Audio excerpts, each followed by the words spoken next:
নিচের ঝুড়িগুলো লক্ষ্য করো এবং প্রশ্নগুলোর উত্তর দাও।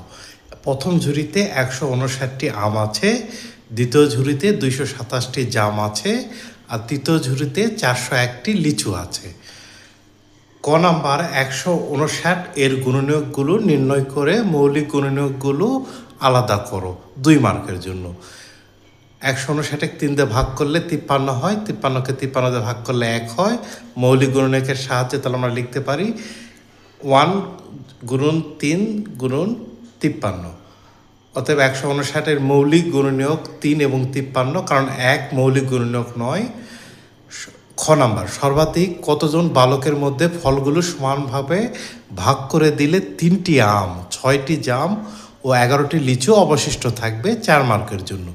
যেহেতু 3টি আম, 6টি জাম ও 11টি লিচু অবশিষ্ট থাকবে, কাজেই নির্ণয় বালকের সংখ্যা হবে 159 মাইনাস 3 156, 227 মাইনাস 6 221, আর 401 লিচু থেকে 11টি লিচু বিয়োগ করলে 390।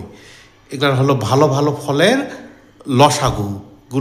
গসাগুগুলোই হবে নির্ণয় বালকের সংখ্যা। এখন 156কে 221 দিয়ে ভাগ করলে 1 হয়, আর ভাগশেষ থাকে 65 আর 156 নতুন ভাজক হবে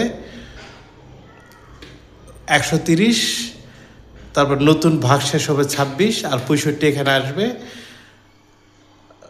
52, তাহলে ভাগশেষ 13, আর এই 26 এখানে আসবে, তাহলে ভাগশেষ হবে 0। যখন ভাগশেষ 0 হয়ে যাবে সেটাই নির্ণয় গসাগু হবে। এখন এতে 13 হলো, এই 13 দিয়ে আবার 390 বাকি আছে, 390কে ভাগ করলে ভাগশেষ হয়ে যাচ্ছে 0, তাহলে 13ই হবে নির্ণয় গসাগু। এই 3টি সংখ্যার নির্ণয় গসাগু হবে 13। অতএব সর্বাধিক 13 জন বালকের মধ্যে ফলগুলো সমানভাবে ভাগ করে দেওয়া হবে।